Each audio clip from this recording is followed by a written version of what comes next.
Pra quem tá por dentro do verso de Jujutsu Kaisen já sabe que é uma variedade insana de personagens e técnicas. Fora, já viu que surgiu diversos aqui novos personagens, como por exemplo o Shoso, e muitos devem já tá pensando aí, pô, Daniel, é muito fácil saber quem é que tá em primeiro lugar, vai ser o Sukuna, ou que se trata do grande Satoru Gojo, mas você vai se surpreender se eu dissesse que não, nenhum dos dois ocupam o lugar. Uma noção, esse daqui é o tal do Higuruma, provavelmente você já deve ter ouvido falar sobre ele. Basicamente ele carrega uma Sticker, o mesmo cara que se assumiu com falta de experiência em combate, inclusive na luta dele contra o Itadori, que o Itadori sequer chegue perto aqui do top 10 dessa lista. Foi extremamente difícil ele acompanhar os movimentos do Itadori. O que adianta ter uma arma tão forte se ele não vai conseguir utilizar? Pra ele realmente conseguir atingir o nível que ele merece, ele precisaria de muito tempo pra treino. E pra quem acompanha o mangá já sabe que isso está fora de cogitação. É por isso que eu assumo a responsabilidade, eu me comprometo em deixar ele no top 10. Para também que a expansão de domínio dele não funciona para certas pessoas, como por exemplo a Maki e o Toji, pois ambos possuem aqui uma restrição celestial. Então sim, tanto a Maki quanto o Toji solariam o Higuruma facilmente. Já indo aqui para o nosso top 9, eu vou deixar aqui um combo de dois personagens que dependem muito da sua expansão de domínio. No caso aqui a Iorozu e o Hakari, obviamente. Começando aqui pelo Hakari, que é um dos queridinhos aí que todo mundo conhece. Dizer que ele não depende da expansão de domínio dele é no mínimo loucura. Simplesmente ao expandir o domínio dele, você participa aqui de uma espécie de jogo. E se por acaso ele ganhar esse jogo, contando aqui com a sorte, que é o que ele mais possui, literalmente, a técnica amaldiçoada desse cara é ter sorte. Então sim, ele vai provavelmente ganhar de você na expansão de domínio dele. Ele vai literalmente atingir o jackpot, que nada mais é do que ganhar energia amaldiçoada infinita, com o bônus ainda de se tornar imortal. Tipo, nada demais. Daí você deve estar muito pé da vida comigo, porque simplesmente eu coloquei esse cara no top 9, isso não faz sentido. Pois bem, aí é que vem o problema. Ele só pode utilizar essa habilidade durante 4 minutos e 11 segundos. Beleza que ele pode expandir o domínio dele várias vezes e acabar conseguindo várias vezes aí os seus 4 minutos e 11 segundos de imortalidade, mas já foi explicado que se por acaso você simplesmente quebrar o crânio dele, sim, explodir a cabeça dele, esmagar seja o que for, ele simplesmente vai de F e acaba com tudo. Fora também que se formos levarmos em consideração a feitos, ele simplesmente venceu aqui o Hajime, porém teve vários momentos aqui que o Hajime poderia simplesmente ter tirado a vida do Hakari. No caso, o Hajime base, ele sem utilizar a técnica dele. Ou seja, um cara sem utilizar técnica amaldiçoada nenhuma, somente no mano a mano quase derrotou o Hakari. Então sim, há limitações também. E se você levar em conta os próximos que vêm a seguir, se você levar em conta outros personagens da lista, você vai ver que realmente essa posição de nono lugar pra ele tá ótimo. Já explicando também por que eu fiz o combo dele com a Iorozu, porque simplesmente os dois dependem da sua expansão de domínio. Mas aí você deve estar pensando, Dani, isso não faz sentido, como assim ela depende da expansão de domínio dela? Você deve estar pensando também que ela é muito fraca. Basicamente a Iorozu possui uma técnica amaldiçoada bem interessante. Resumidamente falando, ela pode criar coisas. Sim, é bem resumido só pra quem não sabe. Tem uma leve noção. Basicamente ela criou aqui essa esfera, que é chamada de esfera perfeita. Por ela não ter uma área de contato com o chão, ela é capaz de gerar uma pressão infinita. E se por acaso você tocar nessa esfera, você simplesmente morre na hora. Sim, algo similar à espada do carrasco do Higuruma, por exemplo. Só que o dela é mais forte, porque ela simplesmente possui uma expansão de domínio. Quando ela junta aquela esfera, a expansão de domínio dela, e lembrando que toda a expansão de domínio possui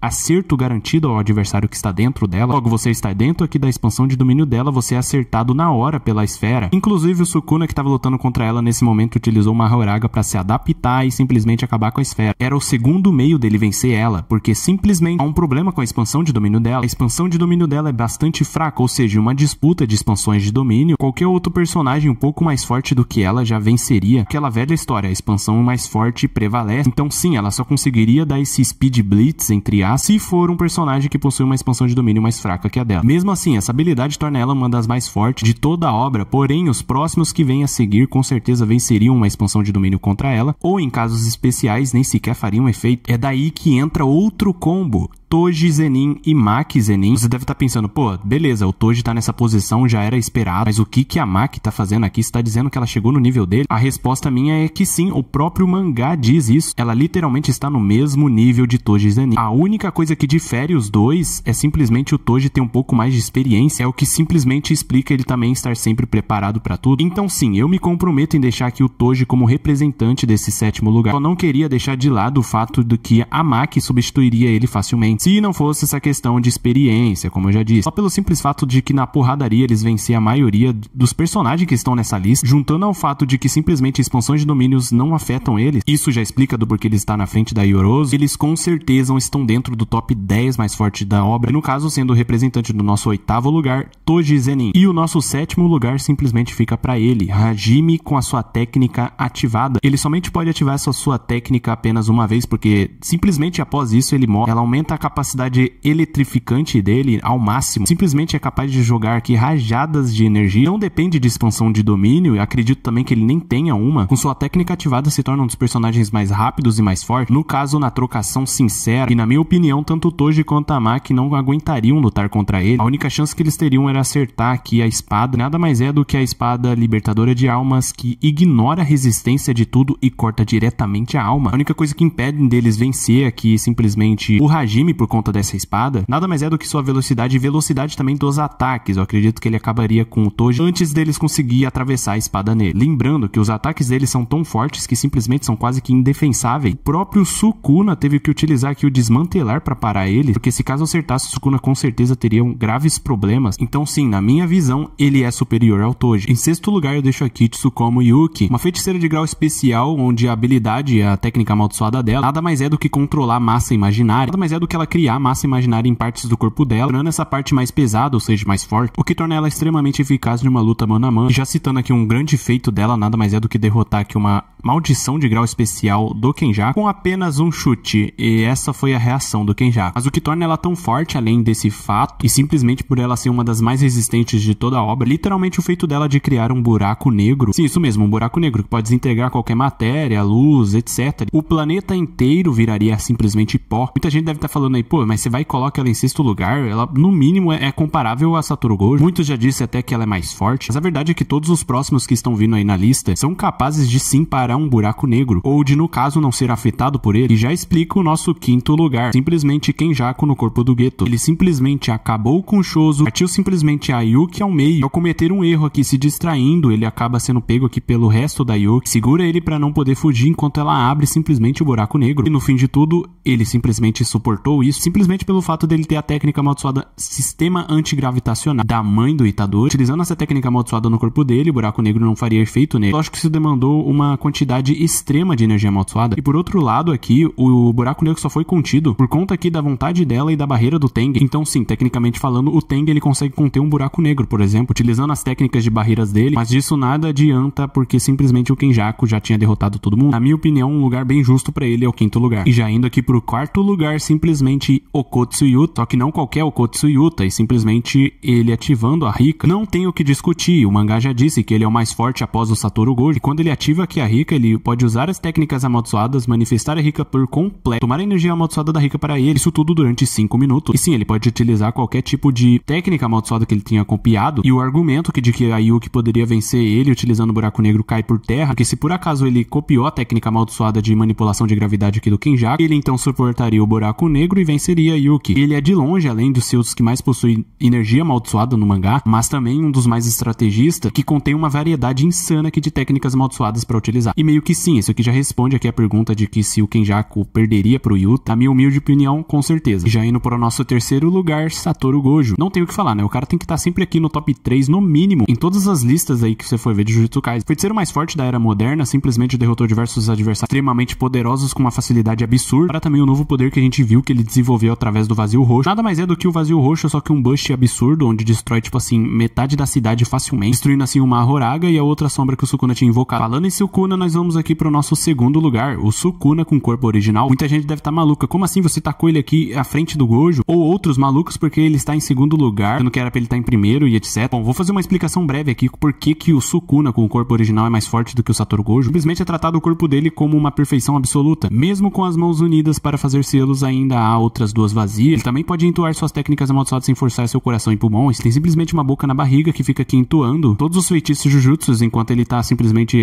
fazendo outras coisas. Fora que o desmantelar dele entrou aqui no nível absurdo, capaz de rasgar o mundo. É mesmo descrito aqui pelo Hajime, um ataque que corta o mundo. E por conta da adaptação aqui do Mahoraga para passar pelo Mugen de Satoru Gojo, o Sukuna aprendeu a passar pelo Mugen de Satoru Gojo, então não adianta ele voltar aí ou caramba 4, o Sukuna já sabe como cortar ele. A versão final aqui do Sukuna é com certeza mais forte que o Satoru Gojo. Como eu disse, cada ataque dele é capaz de cortar o mundo. E em primeiríssimo lugar, muita gente vai discordar, mas eu simplesmente coloco aqui o Takaba. Aí você deve estar pensando que é total meme, mas a verdade é que não. Simplesmente o Takaba já assumiu que ele é extremamente forte, tem o poder de manipular a realidade e que é quase impossível vencer ele aqui numa batalha de violência. É bem dizer, entre aspas aqui, impossível matar esse cara. A técnica amaldiçoada dele é eficaz contra Satoru Gojo, Sukuna, entre outros. Aí você deve estar pensando, pô, mas o Kenjaku venceu ele. Errado, ele simplesmente aceitou que não queria mais lutar contra o Kenjaku, mas o próprio Kenjaku admitiu que não tem como matar ele, é simplesmente acalmar ele aqui e ir embora pra você não morrer. E muitos devem estar indignados porque simplesmente o próprio Yuta falou que o Takaba, ele não consegue matar ninguém, ele não é capaz disso por ser muito bom e não querer a morte de ninguém. Mas isso vai contra as próprias palavras do Kenjaku, que estava lutando contra ele, tecnicamente lutando, na verdade o Yuta estava se divertindo. Nada mais é que se continuar assim eu vou perder. Perder em que sentido? Ele vai acabar com a energia amaldiçoada dele e não vai ser o suficiente pra vencer o cara, vai morrer. O Takaba iria, entre aspas, matar ele de uma outra forma, uma forma que nós não sabemos como. E se você levar o fato de que simplesmente ele tem o poder de quebrar a quarta parede, igual ele fez no mangá inteiro, diversas vezes ele quebra a quarta parede, isso já colocaria ele num lugar insano, não tem ninguém que possa vencer. E me diga mais alguém que seria capaz de deixar alguém vivo pelo simples fato dele gostar dessa pessoa. No caso eu me refiro a Kuruzo e a Anjo, né, tecnicamente, porque as duas coexistem. Ela simplesmente assume aqui, eu não sei ao certo, mas acredito que ele ter ficado ao nosso lado tenha sido um forte motivo de nós sobrevivermos. No caso, ter sobrevivido a simplesmente um fucking ataque do Sukuna. Ou seja, o que dá a entender pelo simples fato dele ter gostado daquela pessoa,